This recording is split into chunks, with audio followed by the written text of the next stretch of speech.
किस्म के हम लगावती छटकी नंदी रे किस्म किस्म के हम लगावती छटकी नंदी रे किस्म किस्म के हम लगावती और इश्क और प्यार का मजा लीजिए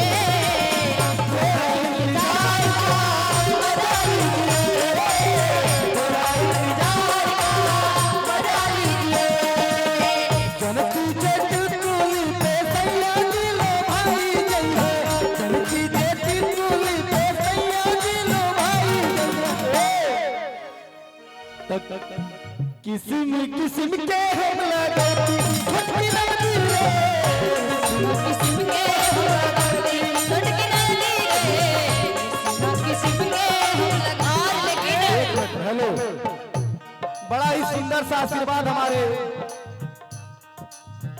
अमावल के ग्राम प्रधान कल्लू सिंह जुलमी भैया की तरफ से 501 रुपए का आशीर्वाद आई बा और भाव का भाव। लेकिन प्रधान जी हैं कहाँ पर?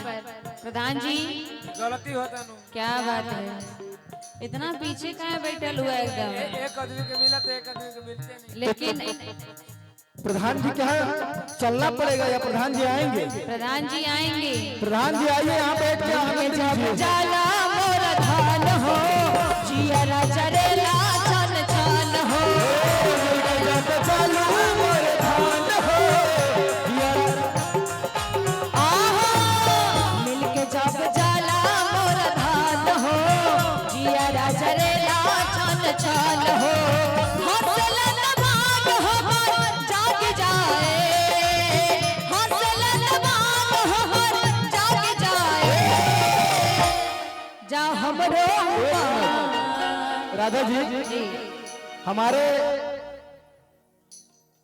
धरहरा के धरती से चलकर विनोद यादव जी और मुख्तार यादव जी भैया की तरफ से 501 रुपए का आशीर्वाद आया है और लाख लाख धन्यवाद है और इनके लिए एक लाइन है जी वही भाव है हरी मिल के जब चालू मोर धान हो जियरा चरेला चल चल हो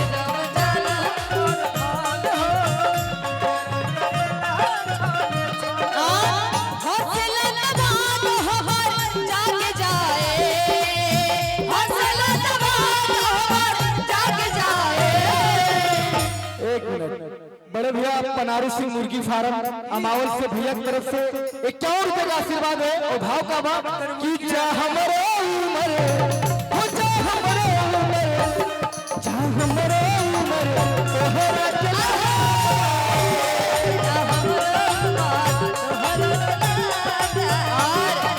ये चाची जी की तरफ से देखिए ये बड़ा ही प्यारा आशीर्वाद माता जी की तरफ से आया है और कितना अच्छा लगता है जब कोई आशीर्वाद बना के रखता है। और कहने का जब चलू मेरे धन हो आहा लेकिन यादव जी कुदरत ने सनम तुमको क्या तुम बनाया है कुदरत ने सनम तुमको क्या शौक अदा दी है कुदरत ने सनम तुमको क्या शौक अदा दी है कुदरत ने सनम तुमको क्या शौक अदा दी है कुदरत ने सनम तुमको क्या शौक अदा दी है आंखों में दिए आंखों में दिए जादू चेहरे पे हया दी है कुदरत ने सनम तुमको क्या शौक अदा दी है किस्म किस्म के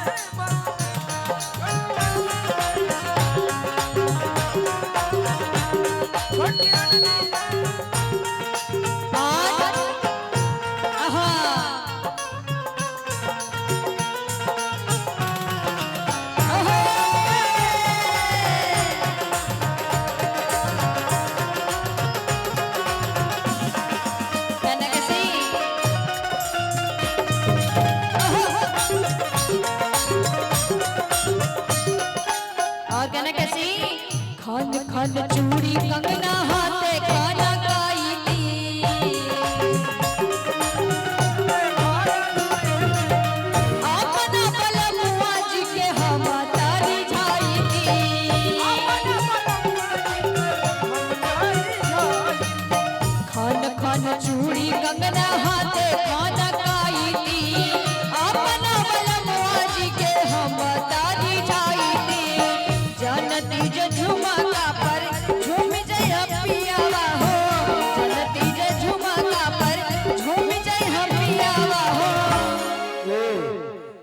बड़े भैया पनारू सिंह मुर्गी फार्म अमावल से भैया की तरफ से 1 रुपए का आशीर्वाद आई बा। लेकिन हम चाहत कि एगो तिलक के गीत हो जाए और हमारे माताएं बहनें जो भी अगर फुर्सत में है तो बैठ जाए और एक तिलक का भाव लगा देते हैं। राधा हम चाहेंगे कि आप लोग अगर यहाँ बैठ के सुनते तो बड़ा अच्छा लगता। बड़े भैया अगर आवाज सुनाई दे रहे हो तो अगर आप लोग कष्ट करके यहाँ आ जाते।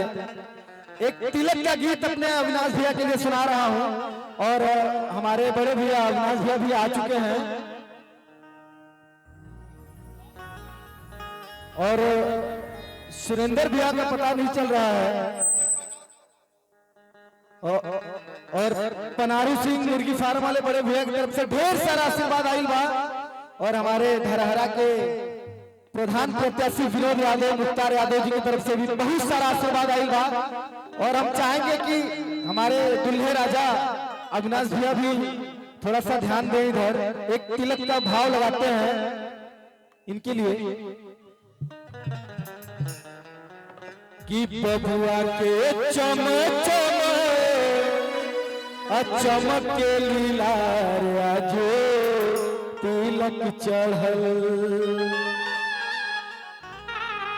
और हम चाहेंगे कि अविनाश भैया के दीदी मम्मी चाची हमारी जितनी भी चाची बहनें हैं आप लोग आकर इस भाव को सुने। क्या सुंदर भाव कवि ने लिखा है भैया कि बबुआ के चमक चमक के लीला जो तिलक चढ़ल। गह गह करे घर अंगना दुआर आज तिलक चढ़ल। गह गह करे आज अंगना दुआर आज तिलक चढ़ल। बबुआ के चमक चमक के लीला आज तिलक चढ़ल।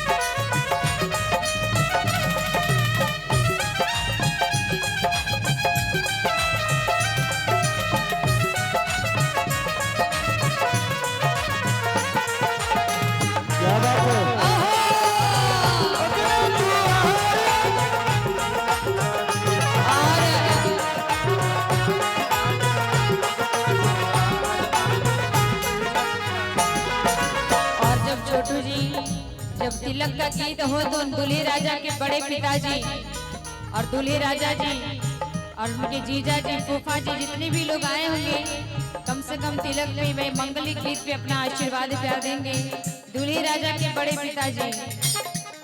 हम तो चाहेंगे कि दूल्हे राजा के बड़े पिताजी जीजा जी चाचा जी जितने भी बड़े लोग हैं आप लोग कम से कम मांगलिक गीत पे एक बार आशीर्वाद देने तो आ जाए। ये मौका बार बार तो नहीं मिलता है। और अविनाश जी आपकी तरफ से भी आशीर्वाद आना चाहिए आज आप ही के माध्यम से। दुल्हा दुल्हन के रूप गुण मिलले दुल्हा दुल्हन के रूप गुण मिलले। जब क्या प्रधान जी तो हमारे एकदम मिलो मिलने वाला दिन है आज मिलो।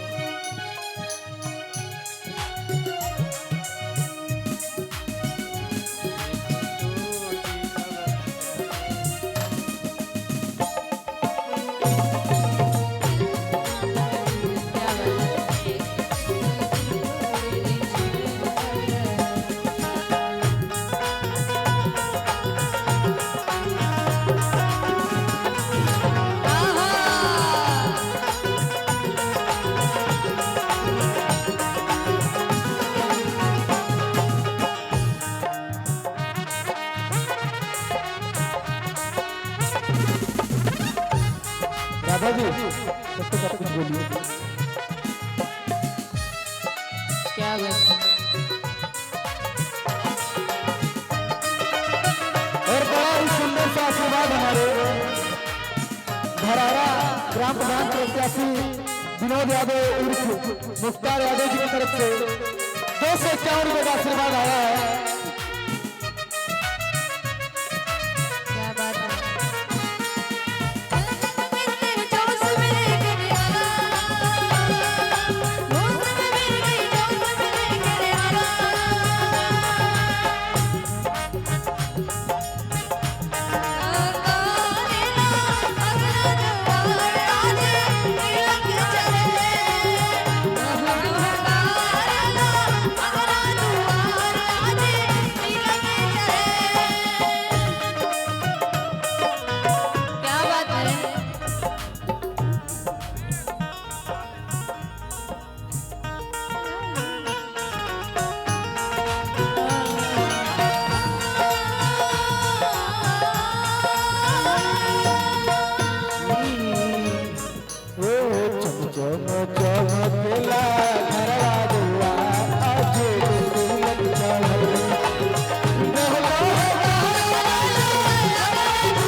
भाई थोड़ा सा गा लेने दीजिए हम लोगों को, उसके बाद फिर आप बात करिएगा ना, बीच बीच में डिस्टर्ब हो रहा है।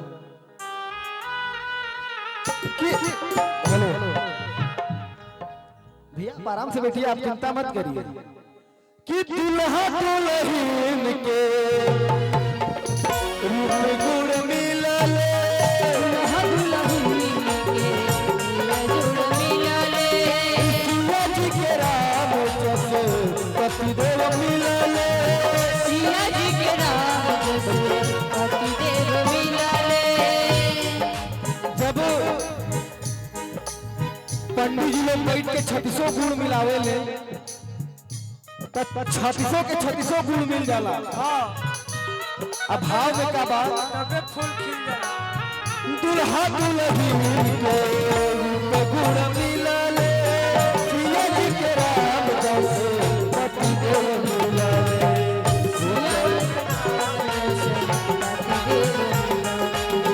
सिया जी के राम जैसे पतिदेव मिलले। कलहियारा में अमृत के धारा के तिलक चढ़ल, कलहियारा में अमृत के धारा के तिलक चढ़ल, कह करेला जय घरवाया।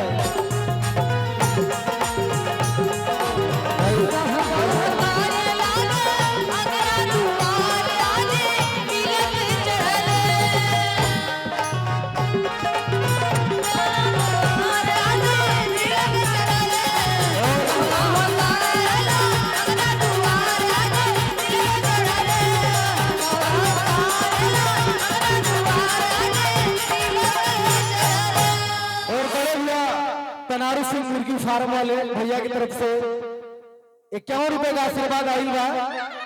और माता रानी ऐसे ही बना के रखे मुर्गी 10-10 किलो को हो जाते हैं।